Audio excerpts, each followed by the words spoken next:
Hello guys, welcome to మందే ఇదంతా. Actually మందే ఇదంతా ఇప్పుడే కాంతా మూవీ చూసి వస్తున్నా. ఏఎంబీలో ప్రీమియర్స్ పడ్డాయి కదా, సో అది చూసేసి వస్తున్నా అనమాట. సినిమా ఎలా ఉంది అంటే ఇట్స్ గుడ్, బాగుంది. మూవీ అయితే బాగుంది. Un unpredictable rivalry between the director and also the hero అనమాట.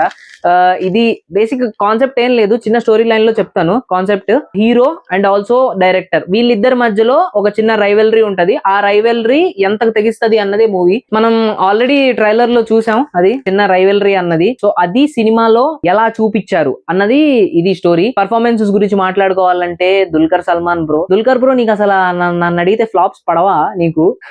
నేను నీకు పెద్ద ఫ్యాన్ అయిపోయా. అసలు ఎప్పటి నుంచో చార్లీ నుంచి ఫాలో అవుతున్నా. మంచి మంచి సినిమాలు వస్తున్నాయి ఈ మధ్య. Bro, keep it up. మంచి సినిమాలు వస్తున్నాయి బ్రో. దుల్కర్ బ్రో అంది. నెక్స్ట్ మాట్లాడుకుంటే భాగ్యశ్రీ బోర్సే గురించి మాట్లాడుకోవాలి. భాగ్యశ్రీ బోర్సే గారు, as you said you proved it అండి. అంటే మంచి రోల్ పడ్డది మీకు కూడా. అసలు ఆ పర్ఫార్మెన్స్ కొన్ని సీన్స్ లో చూస్తుంటే నాకు అసలు పీక్స్ అనిపించింది. You said you proved it. ఒక చిన్న స్టేట్మెంట్ ఇక్కడ కూడా పాస్ చేసినట్టు అనిపించింది తెలుగు డైరెక్టర్స్ కి. లైక్ టీఎఫ్ఐ మంచిగా యూజ్ చేసుకోలేదు అని కూడా చెప్పారు. ఒక మంచి క్యారెక్టర్ అయితే పడ్డది తనకైతే. అండ్ నాగవంశీ గారు అండ్ ఆల్సో హరీష్ శంకర్ గారు మంచిగా వాడుకోండి. ఇలాంటి హీరోయిన్స్ కావాలి మన టీఎఫ్ఐ కి. ఇలాంటి వాళ్ళని వాడుకోండి, మనకు కూడా కాస్త మంచి సినిమాలు వస్తాయి. అండ్ నెక్స్ట్ మాట్లాడుకుంటే సముద్రగని గారు. సముద్రగని గారు ఆబ్వియస్లీ సముద్రగని గారి గురించి తెలిసిందే, ఇచ్చిపడేసారు. యాక్టింగ్ చాలా బాగుంది. అండ్ నెక్స్ట్ మనం మాట్లాడుకోవాల్సింది ద మెయిన్ క్యారెక్టర్ ఏంటంటే రాణా గారిది. నేను యాక్చువల్ గా ఫస్ట్ హాఫ్ మొత్తం చూసాక నాకేమనిపించింది అంటే ఫస్ట్ హాఫ్ లోనే స్టోరీ మొత్తం చూపించేశారు. లైక్ సెకండ్ హాఫ్ లో ఏం చూపించాలనుకుంటున్నారు మనకు అర్థం కాలేదు. సో సెకండ్ హాఫ్ లో ఎప్పుడైతే రాణా వస్తాడో సినిమా స్టోరీ అన్నది మారిపోతుంది. అండ్ ఆ క్లైమాక్స్ కి నన్ను అడిగితే ఆ క్లైమాక్స్ కి అసలు క్లాప్స్ కొడుతున్నారు, అలా ఉంది మూవీ క్లైమాక్స్ అయితే. చాలా బాగుంది. మ్యూజిక్ వచ్చేసి బ్యాక్గ్రౌండ్ మ్యూజిక్ ఇచ్చింది జేక్స్ బిజాయ్ గారు. అండ్ ఈ సినిమాకి సోల్ వచ్చేసి మ్యూజిక్ అనమాట.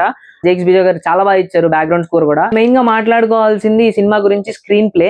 స్క్రీన్ ప్లే అసలు సినిమాలో ఎలా ఉందంటే like I tell you in 2 concepts అనమాట. 2 కాన్సెప్ట్స్ చెప్తాను.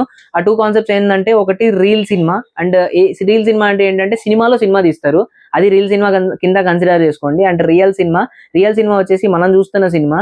సో ఈ రీల్ సినిమాలో ఏదైతే షార్ట్స్ ఉన్నాయో ఆ షార్ట్స్ బ్లాక్ అండ్ వైట్ లో చూపించడం, అండ్ ఆ బ్లాక్ అండ్ వైట్ లో మళ్ళీ పాస్ట్ చూపించడం. అండ్ ఎలా చెప్పాలి అంటే లైక్ ఆ బ్లాక్ అండ్ వైట్ షార్ట్స్ కొన్ని ఉంటాయి. అవి ఆ షార్ట్స్ వచ్చేసి కొన్ని రీల్ సినిమాలో ఉంటాయి అండ్ కొన్ని రియల్ సినిమాలో ఉంటాయి. అండ్ ఆ స్క్రీన్ ప్లే చాలా బాగుంది. అండ్ ఆ బ్యాక్గ్రౌండ్ లో మనం మాట్లాడే డైలాగ్స్ కూడా రీల్ సినిమాకి అండ్ రియల్ సినిమాకి డిఫరెన్స్ ఉంటది. వాయిస్ ఆ చిన్న చిన్న మైన్యూట్ డీటెయిల్స్ కూడా చాలా బాగా చూపించారు. అండ్ స్క్రీన్ ప్లే ఎక్కడైతే ఆ పాస్ట్ హీరోకి డైరెక్టర్ కి కాన్ఫ్లిక్ట్ పాస్ట్, అండ్ ఆల్సో హీరోకి ఆ డైరెక్టర్ కి ఇప్పుడు ప్రెసెంట్ లో ఉన్న కాన్ఫ్లిక్ట్స్ అసలు ఆ స్క్రీన్ ప్లే ద్వారానే మేనేజ్ చేశారు. అది చాలా బాగుంది. స్టార్టింగ్ 30 minutes లోనే మనకు ఆ రైవల్రీ అన్నది కనపడిపోతుంది. ఆ 30 minutes అసలు చాలా బాగుంది సినిమా. అండ్ దాని తర్వాత కొన్ని కాన్సెప్ట్స్ వస్తాయి. ఆ కాన్సెప్ట్స్ లో కొద్దిగా లాగ్ అనిపిస్తుంది. అండ్ ఎప్పుడైతే ఇంటర్వెల్ పడుతుందో ఒక మంచి దాంతోనే ఒక ఇంటర్వెల్ అన్నది పడింది అని చెప్పి తెలుస్తుంది. అండ్ దాని తర్వాత ఇంటర్వెల్ తర్వాత నుంచి సెకండ్ హాఫ్ నుంచి అసలు సినిమా స్టార్ట్ అవుతుంది. లైక్ చాలా బాగుంటది. సెకండ్ హాఫ్ నుంచి ఆ చూపించే సీన్స్ గానీ, ఆ బ్యాక్గ్రౌండ్ లో నడిచే కాన్ఫ్లిక్ట్స్ గానీ, బ్యాక్గ్రౌండ్ లో నడిచే ఇద్దరి క్యారెక్టర్స్ మధ్యలో కాన్ఫ్లిక్ట్స్ గానీ చాలా బాగా చూపించారు. ఆ పే ఆఫ్ ఏదైతే మనం సినిమాలోంచి బయటకు వచ్చేటప్పుడు కొద్దిగా వెలితి అన్నది ఈ సినిమాలో చూసాక నాకైతే అనిపించలేదు. లైక్ వర్త్ వాచ్ అనిపించింది. ఈ వీకెండ్ కి కూడా మీకు మంచి వర్త్ వాచ్ మూవీ అయితే ఇదే నన్ను అడిగితే. అండ్ శివ అంటారా రేపు రిలీజ్ అది, సో దానికి కూడా వెళ్తాం. దాని రివ్యూ కూడా మైట్ బి రావచ్చు.